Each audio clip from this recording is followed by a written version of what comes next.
present the report, which topic treatment epilepsy in children and analytic the electroencephalography. You have a 30 minutes to present. Now, please, Professor.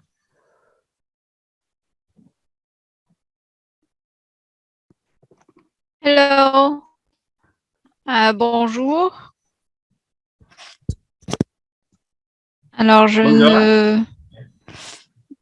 ma vidéo est à l'envers. Je ne sais pas pourquoi. Alors, je vais l'enlever. Je vous remercie beaucoup de m'avoir invité à parler de l'électroencéphalogramme, de l'épilepsie et de l'enfant dans cette grande conférence très intéressante. J'aurais beaucoup aimé pouvoir parler en vietnamien, mais je ne sais pas.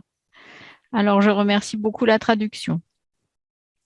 Alors, vous savez que depuis les nouvelles classifications de l'épilepsie, on peut maintenant parler d'épilepsie après une seule crise. Avant, il fallait avoir 2 crises non provoquées avant de dire au patient qu'il était épileptique. Maintenant, une seule crise et une cause expliquant l'épilepsie ou une seule crise et un électroencéphalogramme caractéristique d'un syndrome épileptique, cela suffit pour dire au patient qu'il a une épilepsie.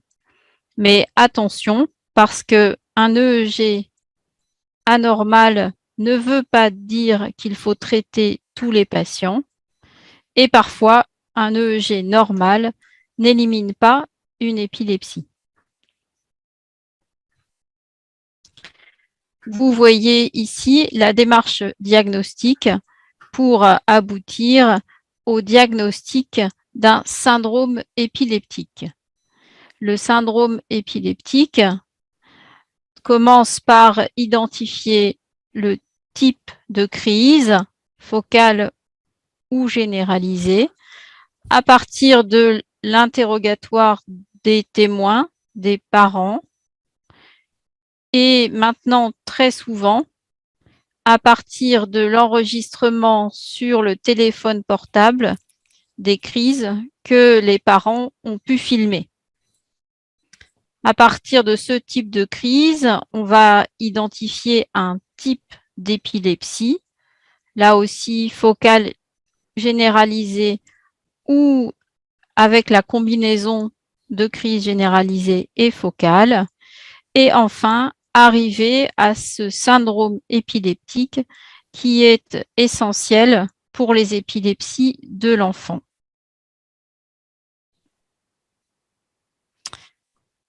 On va faire un diagnostic de syndrome épileptique à partir de notions sur l'âge de début. On ne fait pas n'importe quelle épilepsie à n'importe quel âge, à partir du type de crise, à partir de l'EEG. Et ce syndrome va permettre de anticiper la réponse au traitement et aussi chez l'enfant, faire attention au risque d'aggravation. Alors peut-être certains connaissent ce schéma que j'avais fait à partir de la classification de 1989 où on faisait une différence entre les épilepsies généralisées et les épilepsies focales et en haut ici les épilepsies idiopathiques et les épilepsies non idiopathiques. Une nouvelle classification est proposée depuis 2017. Cette classification a intégré plusieurs groupes d'épilepsie en gardant toujours cette notion très importante d'âge de début. Vous voyez ici âge de début avant 3 mois, ici âge entre 3 mois et 2 ans, âge entre 2 ans et 10 ans, et puis après 10 ans.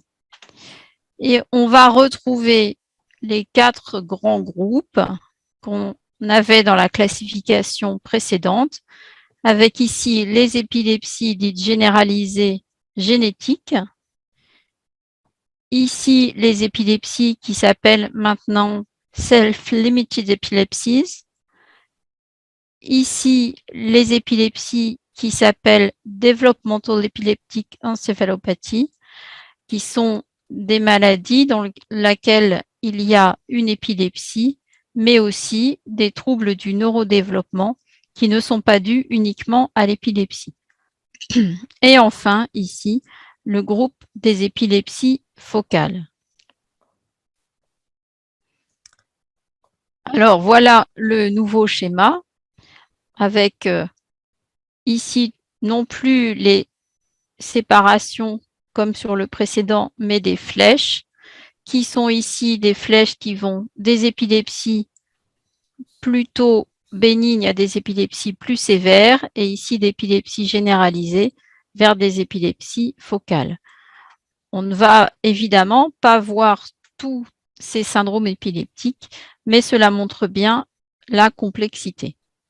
Je vais juste illustrer l'importance de l'EEG à partir de quelques exemples. On va commencer par l'exemple des épilepsies self-limited. Ces épilepsies, elles commencent à un âge spécifique chez des enfants qui n'ont pas de lésions cérébrales, pas d'antécédents, un développement, un examen normaux, et elles vont s'arrêter spontanément à l'adolescence. Elles n'ont pas toujours besoin de traitement, mais répondent bien si on met un médicament. Et on va retrouver des crises spécifiques à chaque syndrome et un EEG caractéristique.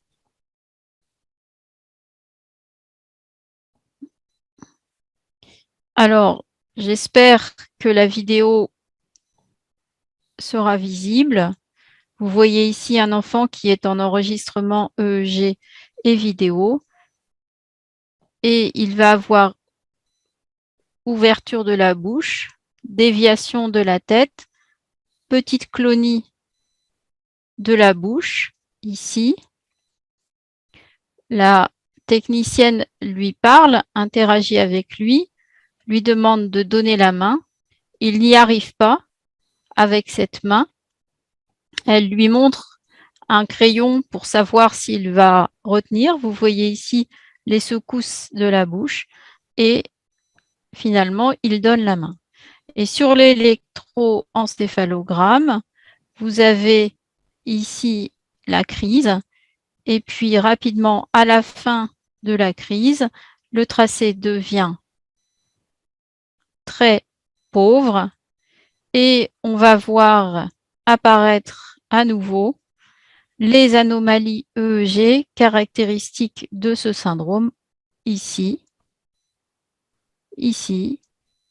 Et si on regarde bien, on va en voir aussi progressivement de l'autre côté. Ces anomalies intercritiques entre les crises sont caractéristiques de ce syndrome et illustrées ici, où vous voyez qu'il y a des pointes qu'on voit, j'espère bien ici, à droite.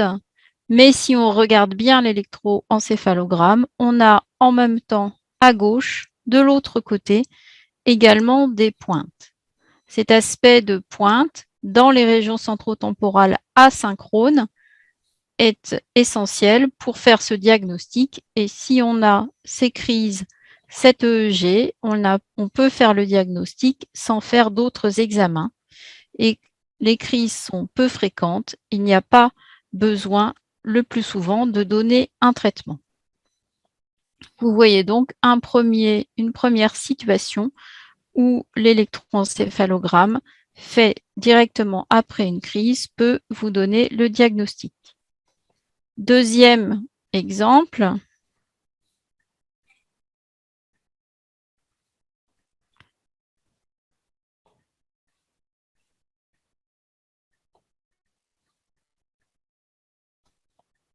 Oui, pardon.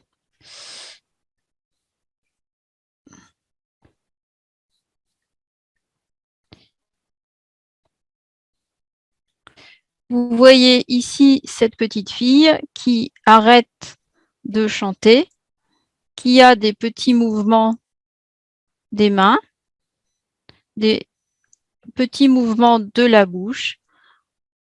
On lui parle, mais elle ne répond pas.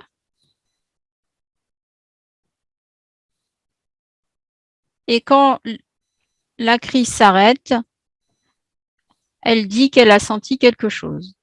Et on retrouve là aussi cet électroencéphalogramme caractéristique avec ces bouffées de pointes ondes généralisées à 3 Hz qui signent le diagnostic d'absence épileptique dans une épilepsie-absence de l'enfant, chez cette petite fille, mais qui peut se voir aussi chez l'adolescent et aussi dans l'épilepsie myoclonique juvénile, qui est caractérisée par ces pointes ondes ou polypointes ondes diffuses qui surviennent souvent lors de la stimulation lumineuse intermittente. Attention, quand on voit ces aspects d'EEG là ou ici, certains médicaments comme la carbamazépine, l'oxcarbazépine ou la phénitoïne sont contre-indiqués parce qu'ils vont aggraver l'épilepsie. Donc, deuxième situation où l'EEG va faire le diagnostic, y compris après une petite crise. Troisième situation, assez différente, celle des encéphalites limbiques à anticorps antirécepteurs NMDA. Ces encéphalites sont plus récemment décrites. Elles surviennent généralement chez des jeunes femmes qui commencent par progressivement avoir une modification de personnalité, des troubles de mémoire, des hallucinations, parfois des mouvements anormaux, souvent des mouvements anormaux de la bouche et des troubles dysautonomiques. Elles font des crises très fréquentes, plusieurs par semaine ou plusieurs par jour, alors qu'auparavant, elles allaient très bien. On a parfois un syndrome grippal et si le médecin ne connaît pas cette maladie, le diagnostic peut être retardé, en particulier par des hypothèses psychiatriques. C'est un syndrome paranéoplasique sur lequel on va retrouver un tératome ovarien chez l'adulte. Cela existe aussi chez l'enfant, sans tumeur retrouvée. Le EEG peut aider parce qu'il y a un aspect très particulier qui s'appelle les extrêmes delta brush, qui sont cette onde lente que vous voyez ici, avec dessus des petits rythmes rapides. Cet aspect EEG est retrouvé sur l'électroencéphalogramme des nouveau-nés prématurés. Et il s'appelle Delta Brush, et c'est par rapport à l'aspect chez les nouveau-nés qu'on a nommé ce pattern EEG. Dans cette maladie, le EEG peut orienter le diagnostic, faire penser à l'encéphalite et faire réaliser la ponction lombaire pour la recherche des anticorps et l'IRM qui va montrer un hypersignal dans les régions limbiques. Le traitement est un traitement immunomodulateur avec des stéroïdes, des immunoglobulines, des échanges plasmatiques et souvent des anticorps monoclonaux, en particulier le rituximab. Donc, voici une troisième situation dans laquelle l'EEG va aider à faire le diagnostic. Et pour terminer, je voudrais évoquer ce groupe ici d'épilepsie spécifique d'un syndrome, enfin d'une étiologie, avec beaucoup d'épilepsie, beaucoup d'étiologies génétiques, dont par exemple les mutations de ce gène qui s'appelle PRRT2 et qui peut donner 3 phénotypes différents. Une épilepsie de l'enfant, plutôt du petit enfant, avec parfois à l'adolescence des choréoathétoses et chez l'adulte ou l'adolescent, des dyskinésies paroxystiques kinésigénique avec ces mouvements anormaux déclenchés par le mouvement. La forme épileptique, ce sont des enfants de moins de 1 an qui vont bien et qui font des crises focales survenant souvent en orage avec beaucoup de crises sur quelques jours. Le bilan va être négatif. On va surtout chercher à éliminer une encéphalite herpétique à cet âge. Et à l'interrogatoire, on va retrouver dans la famille un papa ou une maman qui ont fait les mêmes crises au même âge. C'est une maladie autosomique dominante dans laquelle l'EEG va être normal et c'est la génétique qui va nous donner le diagnostic. Il n'y a pas besoin de traitement puisque généralement, il y a peu d'orages de crise, mais si besoin, la carbamazépine est efficace. Donc, vous voyez cette dernière situation dans laquelle l'EEG aide parce qu'il est normal.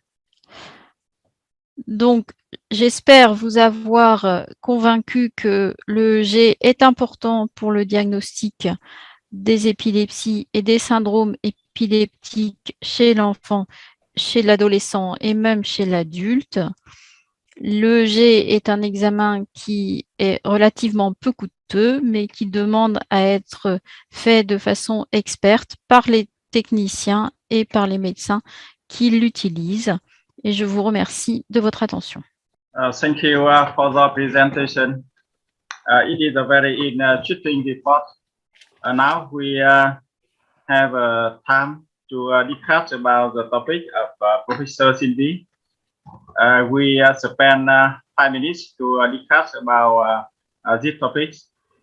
Now, anyone have any question to give for Professor Cindy?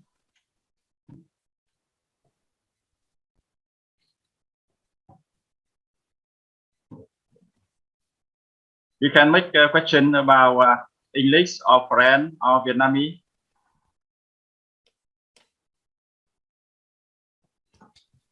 May I ask a question to Please.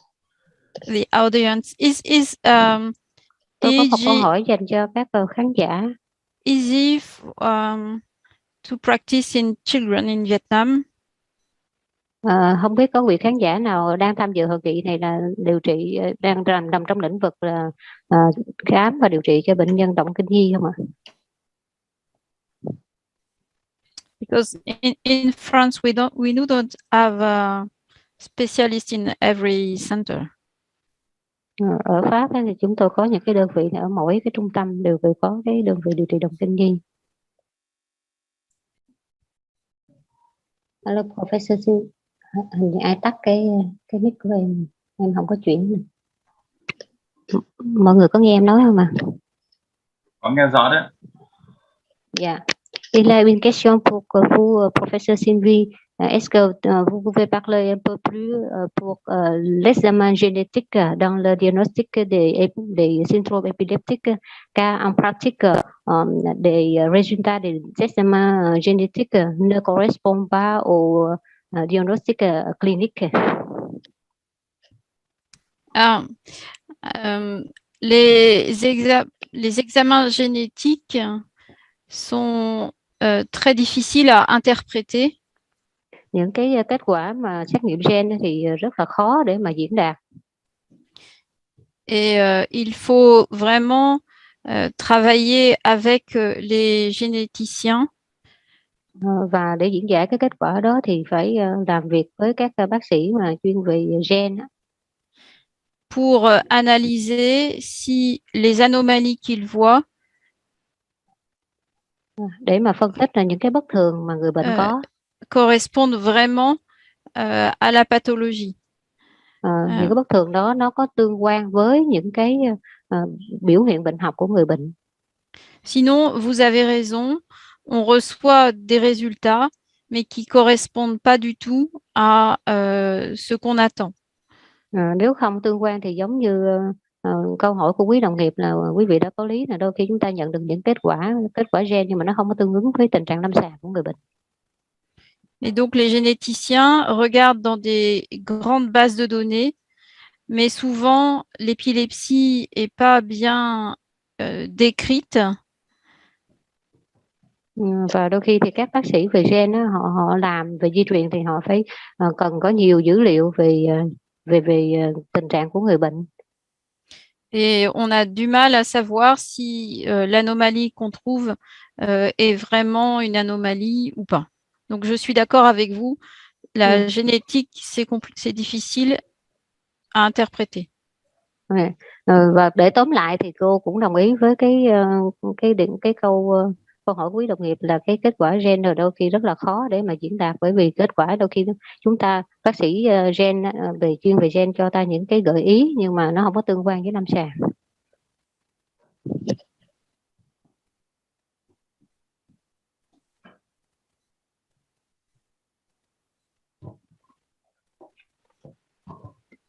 Thank you very much. I have one question for Professor Cindy. What is the current prevalence of epilepsy in children under 10 years old in your country? And how is the management and treatment of these patients in the community? Excuse me, you mean how many children we see and how we take care of them?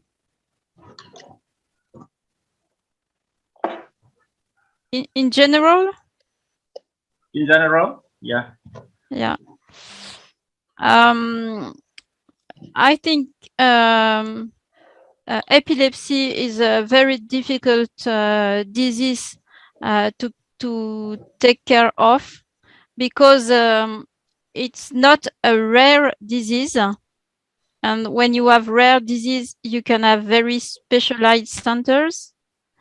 And it's not a very frequent disease. And I don't know how many epileptic patients you see, but as it's not frequent enough, you cannot give it to general practitioner or even some neurologists that don't know who don't know a lot about epileptic children.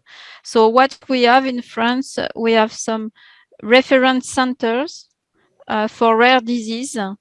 And we see the most severe patients in these centers, which are in university hospitals. And we also have some first seizures clinics, trying to have a child neurologist or a neurologist to see a patient at the beginning of a disease. Xin trả lời câu hỏi của thầy là nói về cái tỷ lệ của động kinh ở trẻ em á, thì câu hỏi này cô khó mà trả lời, bởi vì cái động kinh không phải là bệnh hiếm. Đối với những trường hợp mà bệnh lý hiếm á, thì chúng ta có thể thống kê được cái tỷ lệ bệnh, số lượng người bệnh bị mắc cái động kinh, bị mắc cái bệnh mình nói là bao nhiêu.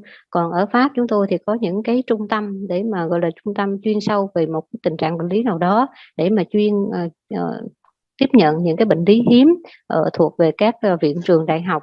Và ở Pháp đối với động kinh thì nó có những cái gọi là cái phòng khám để dành cho đánh giá những cái cơn động kinh đầu tiên, những cái bệnh lý động kinh mà giống như là dễ tiếp cận, bệnh nhân tới tiếp cận đầu tiên, rồi sau đó nếu mà khó hoặc là bệnh nhân không đáp ứng thì mới chuyển lên cái trung tâm mà chuyên sâu về động kinh hơn.